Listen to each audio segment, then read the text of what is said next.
Please welcome former South Bend, Indiana Mayor Pete Buttigieg.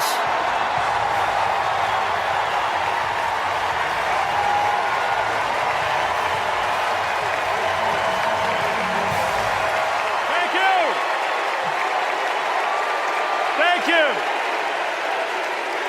Good evening, Democrats.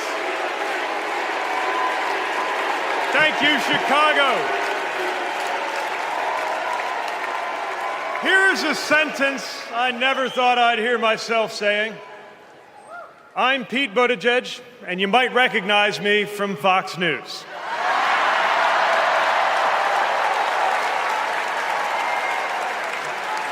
I believe in going anywhere,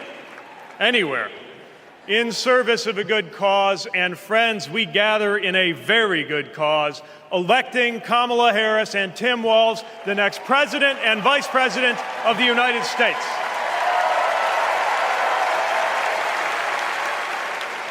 The choice could not be clearer. Donald Trump rants about law and order, as if he wasn't a convicted criminal running against a prosecutor. As if we were going to forget that crime was higher on his watch. Talks about the forgotten man, hoping we'll forget that the only economic promise that he actually kept was to cut taxes for the rich. And don't even get me started on his new running mate.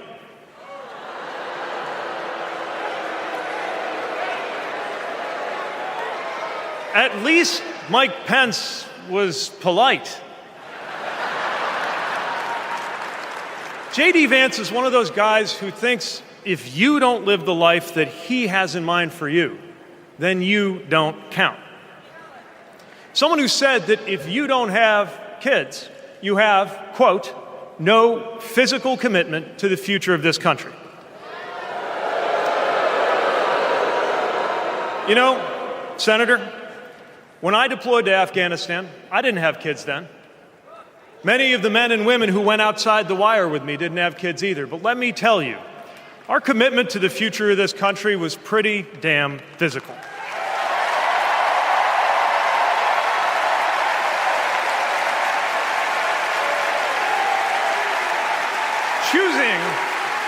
Choosing a guy like J.D. Vance to be America's next vice president sends a message. And the message is that they are doubling down on negativity and grievance. Committing to a concept of campaigning best summed up in one word: darkness. Darkness is what they are selling. The thing is, I just don't believe that America today is in the market for darkness. I believe America is ready for a better kind of politics. Yes, politics at its worst can be ugly, crushing, demeaning, but it doesn't have to be. At its best, politics can be empowering, uplifting. It can even be a kind of soul craft. My faith teaches me that the world isn't made up of good people and bad people, but rather that each of us is capable of good and bad things. And I believe leaders matter because of what they bring out in each of us, the good or the bad. Right now, the other side is appealing to what is smallest within you. They're telling you that greatness comes from going back to the past.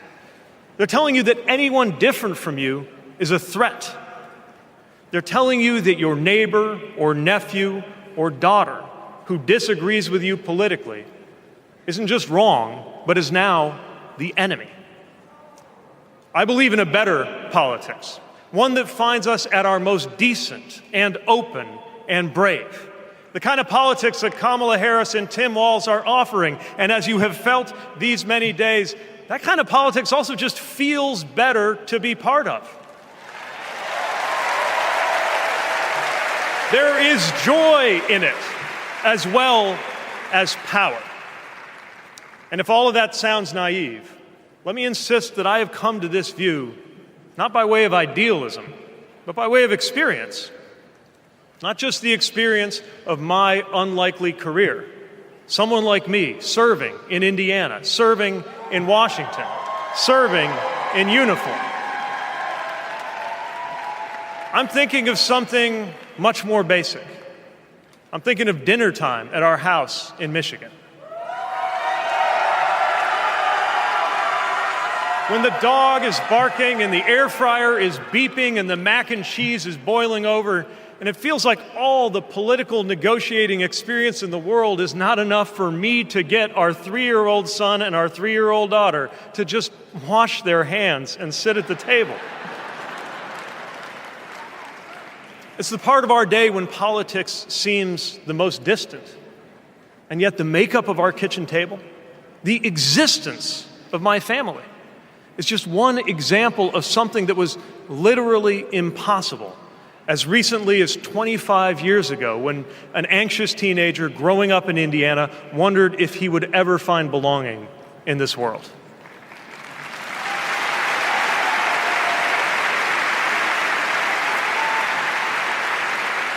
This kind of life went from impossible to possible, from possible to real, from real to almost ordinary in less than half a lifetime.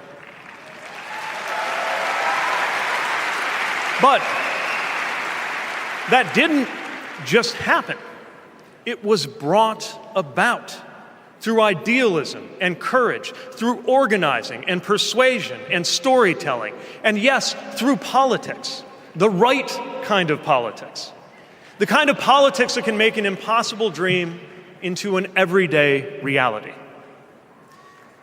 I don't presume to know what it's like in your kitchen, but I know, as sure as I am standing here, that everything in it, the bills you pay at that table, the shape of the family that sits there, the fears and the dreams that you talk about late into the night there, all of it compels us to demand more from our politics than a rerun of some TV wrestling death match. So this November, we get to choose. We get to choose our president. We get to choose our policies, but most of all, we will choose a better politics. A politics that calls us to our better selves and offers us a better everyday. That is what Kamala Harris and Tim Walz represents. That is what Democrats represent. That is what awaits us when America decides to end Trump's politics of darkness once and for all.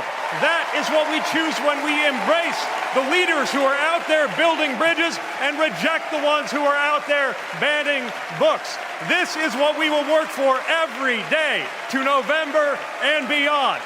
So let's go win this. Thank you, Democrats. Thank you.